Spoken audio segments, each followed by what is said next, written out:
Audio Jungle.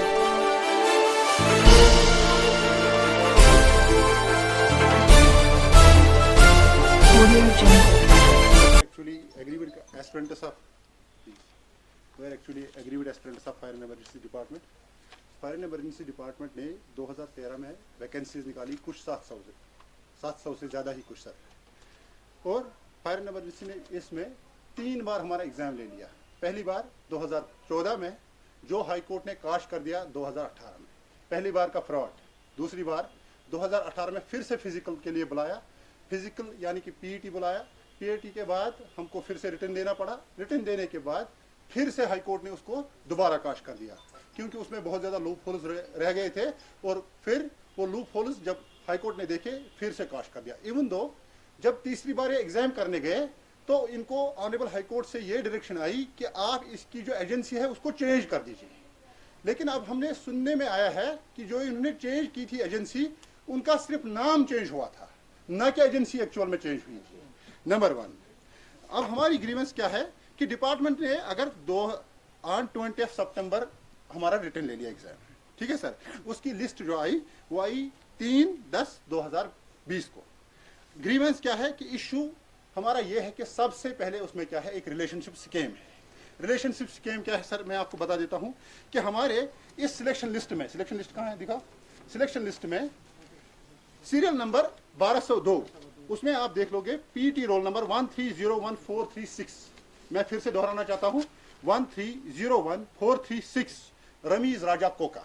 ठीक है sir, Ramiz Raja Koka as a fireman हो गया है सिलेक्ट. यही लड़का पिछली बार जब इन्होंने इसी रिक्रूटमेंट से निकाला था एक सिलेक्शन लिस्ट, एज ए वल्कनाइजर भी सिलेक्ट हुआ है. चलो मैं मान लेता हूं कि एक बार उसने वल्कनाइजर के लिए अप्लाई किया था, सिलेक्ट हो गया. आज जाकर उसको वल्कनाइजर की पोस्ट अच्छी नहीं लगी, अब जाकर वो फायरमैन लगा. ठीक है, मैं मान लेता हूं. फिर हमारे पास अब इसी सिलेक्शन लिस्ट में आप देख लोगे serial number 122 PT roll number 130143, इसका भाई आया है वसीम सजाद कोका. अब एस्पिरेंट्स को यह समझ में नहीं आती है कि एक आदमी 2 नाम लेकर कैसे चल सकता है. अगर ये दूसरा आदमी नहीं है तो इसका मतलब यह है कि इसी आदमी के 2 नाम है, जो ये एक साल में एक नाम रखता है, दूसरे साल में दूसरा नाम रखता है. अगर हम डिपार्टमेंट से इसका जवाब चाहते हैं कि आप बताइए कि एक ही पीटी रोल नंबर पर 2 लड़के कैसे आ सकते हैं, 2 लड़के कैसे सिलेक्ट हो सकते हैं. हमने माना कि पहले वो वल्कनाइजर सिलेक्ट हुआ है, वल्कनाइजर उसको अच्छी नहीं लगी, अब जाकर फायरमैन लगा है. लेकिन उसका भाई वसीम सजाद कोका या रमीज राजा कोका एक ही हो सकते हैं क्या? मैं आपसे ये सवाल करता हूं. सेकेंड, अब दूसरा रिलेशनशिप स्कीम, मैं इसके लिए आपको एविडेंस देना चाहता हूं. सीरियल नंबर 21 पर सरताज मोहम्मद डार सन ऑफ गुलाम मोहम्मद डार. दूसरा इसका भाई serial number 134 Azharuddin Dar son of Ghulam Mohammad Dar. तीसरा इसका भाई serial number 171 Nisar Hussain Dar son of Ghulam Mohammad Dar. Serial number 334 Mehrajuddin Dar son of Ghulam Mohammad Dar. हमें समझ में ये नहीं आता है कि सिर्फ एक ही खानदान में वही पढ़े लिखे हैं और हम पागल हैं. ये समझ में हमें नहीं आया कि एक खानदान में सिर्फ उन्हीं ने ही पढ़ा था, हम पागल लोग हैं. हमें समझ में नहीं आता है कुछ. ये एक और वो कौन है मुझे उससे, serial number 53 Khursheed Ahmad Shah Abdul Rashid Shah. Serial number 64 Aamir Rashid Shah Abdul Rashid Shah.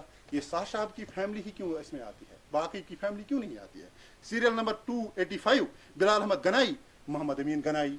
Serial number 294 Abdul Qayyum गयाई Mohammad अमीन गनाई. ये 2 भाई ही सिलेक्ट क्यों हुए हैं? हमने कुछ पढ़ा ही नहीं है इसका मतलब. दूसरी ग्रीवेंस हमारी सर क्या है, पेपर ही लीक हुआ था ऑन 19/9/2020, यानी कि 19 की ही शाम को पेपर लीक हुआ था, जिसके और हमारा एग्जाम जो था 20 को था. इसके लिए हमारे पास जो सबूत है, ये व्हाट्सएप की मैसेज 11 बजे एग्जाम, ये 7 बजे ही वायरल हो गया. 7:35 AM. यहाँ देख लीजिए आप, हम तो झूठ तो नहीं बोल रहे, ये हमारे पास इसकी मैसेज है. सेकंड, अब एक एस्पिरेंट इसमें सिलेक्ट हुआ है जिसकी एज है 1/1/1970, यानी कि साहब जी उस वक्त ओवर एज हो चुके थे जब रिक्रूटमेंट हो गई, जब नोटिफिकेशन आई तब ओवर एज हो चुके थे. आप कैसी लिस्ट में है, उनका तो फॉर्म ही सिलेक्ट नहीं होना चाहिए था. नंबर 1, शायद फायर एंड इमरजेंसी को इनसे कुछ ज्यादा ही लगाव है, तब जाकर इनको 2 साल और दे दिए. कोई बात नहीं साहब, उनको कोई जरूरत नहीं है, आप 28 नहीं 30 ईयर भी चलेंगे, यानी कि इस वक्त साहब जी 50 ईयर के हैं, वेल मेरे फादर जो है 49 ईयर के ही है। ठीक, अब इसका सीरियल नंबर 176 सयार अहमद ठोकर सन ऑफ मोहम्मद अफजल ठोकर, ये सबूत के साथ हम बोल रहे हैं आपकी लिस्ट से। ठीक सर, अब एक और सवाल मैं इनसे करना चाहता हूं कि हमारे पास एक ड्राइवर साहब है जो 8th पास है। आप कहोगे कैसे 8th पास है? सर, इसमें ड्राइवर वही लगता है जिसके पास एक वैलिड हिल लाइसेंस। ठीक, हिल लाइसेंस उसी को देते हैं जिसने कम से कम 15 साल गाड़ी चलाई हो। ठीक, उसी को हिल लाइसेंस मिलती है, नहीं तो आम ड्राइवर को हिल लाइसेंस नहीं मिलता है। यानी कि जब आपकी एज 28 है, आपने 20 साल गाड़ी चलानी हुई होगी, तब जाकर ही आपको हिल लाइसेंस मिलती है। यानी कि सिर्फ आप स्कूल 8 साल गए, मान लीजिए 8 नहीं 10 साल हो गया। साहब जी ने 93 स्कोर किया है और यहां जाकर पीएचडी और एमफिल जो 61 स्कोर कर रहा है, ये कहां का इंसाफ है? मुझे समझ में नहीं आता है कि 6 साल की उम्र में, 8 साल की उम्र में साहब जी को समझ में नहीं आता होगा ABCD तक, ये यहां से 93 स्कोर कर रहे हैं। ठीक सर, अब डिपार्टमेंट ने पहले से ही 6 मार्क्स ग्रेस दे दिए। 6 मार्क्स क्यों ग्रेस देने हैं सर? एक और मैं एग्जांपल आपको देना चाहता हूं। वहां पे एक किताब आई थी बेबूज नामा, जो सिख पीरियड में लिखी होगी, फायर एंड इमरजेंसी को ये पता नहीं होगा, सिख पीरियड में लिखी गई, हमीदुद्दीन शाहबादी उसका राइटर है, मुझे पता है ये। तो वहां पे ऐसा क्वेश्चन आया था। फिर दूसरे दिन अच्छा सा सवाल है, अच्छे से आया था क्वेश्चन पेपर में, मान लेता हूं मैं, हमीदुद्दीन शाहबादी राइटर है, आपने ग्रेस क्यों इसको दे दिया? हमें ये समझ में नहीं आया क्यों दिया ग्रेस, ये तो ठीक क्वेश्चन है। दूसरा वहां पे आया था वो nth टर्म 1 उसका आंसर है, अच्छे से दिया, आपने ग्रेस दे दिया। फिर दूसरे दिन जब आपको लगा, फिर आपने वो ग्रेस कम कर दिए 4। अब मैं बता देता हूं इनको लॉजिक बता देता हूं कि इनने 4 ही क्यों कर दिए वो। सर, क्योंकि इनका जो फर्स्ट एस्पिरेंट सिलेक्ट हुआ है उसके 96 मार्क्स है। अगर वो 4 मॉडिफाई नहीं करते तो साहब जी 100 में से 100 ले आते, 100 में से 100 ले आते वो। ये हमें समझ में नहीं आया कि विद इन टाइम आप अगर आपको भी कहूं मैं कि आप ABCD 3 बार लिख लीजिए, आप भी 2-4 गलतियां करोगे, क्योंकि आपको टाइम का भी ख्याल रखना है। तो यहाँ पे 100 आउट ऑफ 100 ले आता है। अब हमारी ग्रीवेंस क्या है या हमारी गुजारिश क्या है? हमारी गुजारिश LG साहब से, क्योंकि हमें उसके बगैर किसी पर अब भरोसा है ही नहीं। हमारे ऑफिसरान साहिब जो है उनसे हमने बात भी की, तो वो कहते हैं कि हम देखेंगे, ये देखेंगे। आज तक देखा आपने सिर्फ 2013 से 2020 में भी सिर्फ आप देखते रहे। हमारी गुजारिश सिर्फ LG साहब से है। जब भी आपने 370 एब्रोगेट किया जम्मू कश्मीर का, तब आपने जम्मू कश्मीर के अवाम से एक वादा किया कि अब जाकर वो नहीं होगा जो अब तक हो रहा था। लाइक एज जो हमारे पॉलिटिशियन साहब थे, जो यहाँ पे करप्शन हो रहा था, उस करप्शन को आप जड़ से खत्म करोगे। तो सबसे पहले मैं यहाँ कहना चाहूंगा कि अगर आपको एक एग्जाम्पल चाहिए, सबसे बड़ा स्कैम आपके सामने फायर एंड इमरजेंसी रिक्रूटमेंट है। पहले इसको ठीक कर दीजिए, तब जाकर हमें एहसास होगा शायद कि आपने जो वादे किए हैं हमसे, ये शायद सच है। आगे हम गवर्नर साहब से फिर से अपील करना चाहते हैं, मेहरबानी करके इसमें टाइमली इंटरवीन कीजिए।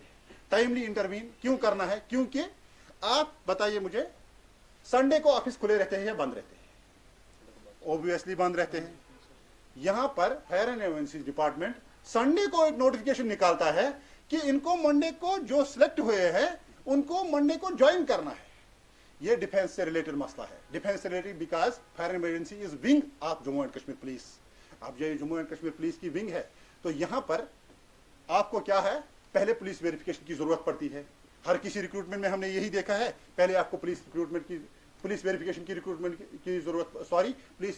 जरूरत पड़ती है।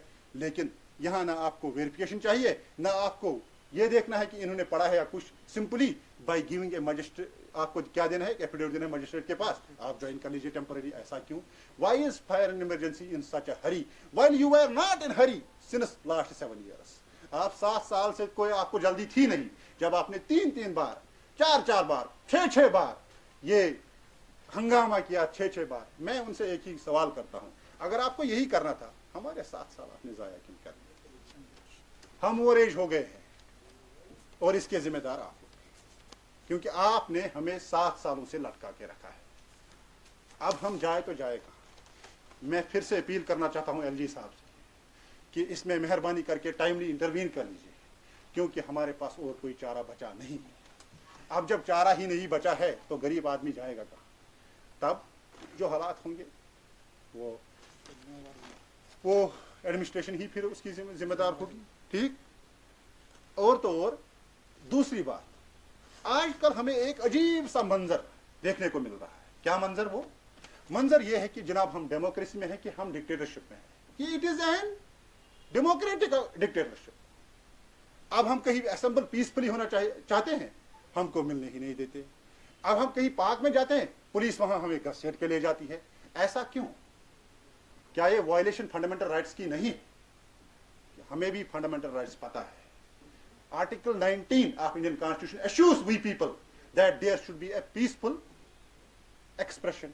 एक्सप्रेस हमको करने ही नहीं देते हैं। हमारे पास और कोई मीडियम है ही नहीं, सिर्फ प्रेस के सिवा। बाकी हमें बाहर कहीं असेंबल होने नहीं देते हैं। ऐसा क्यों? क्या मैंने मास्क नहीं पहन रखा है? सिर्फ कोविड की बीमारी हमको लगती है, उन पुलिस वालों को नहीं लगती जो वहां दर्जनों खड़े रहते हैं। समझ में ये हमें नहीं आया। अब हमें समझ में एक बात आई, शायद ये आपकी मिली भगत है, तब जाकर ही हमें असेंबल आप होने नहीं देते, कोर्ट जाने नहीं देते। कोर्ट जाने से हमें क्यों रोक रहे हो आप? डेमोक्रेसी में हमारा हक बनता है कि अगर हमारी बात कोई नहीं सुन रहा है तो कोर्ट सुनेगा। हम कोर्ट जाना चाहते हैं, कोर्ट क्यों नहीं जाने देते? हमको कोर्ट क्यों नहीं जाने देते? वहां से धक्के मार के लाठी चार्ज करके हमको क्यों भगा रहे हैं? ये हमारी आपसे जेन्युइन डिमांड है। अगर आपको लगता है कि मेरी कुछ बातें गलत है तो आप मुझे इसके लिए सजा भी दे सकते हैं। We are ready to face any kind of action अगर हम कुछ गलत कर रहे हैं। और हमारी गवर्नर साहब से ये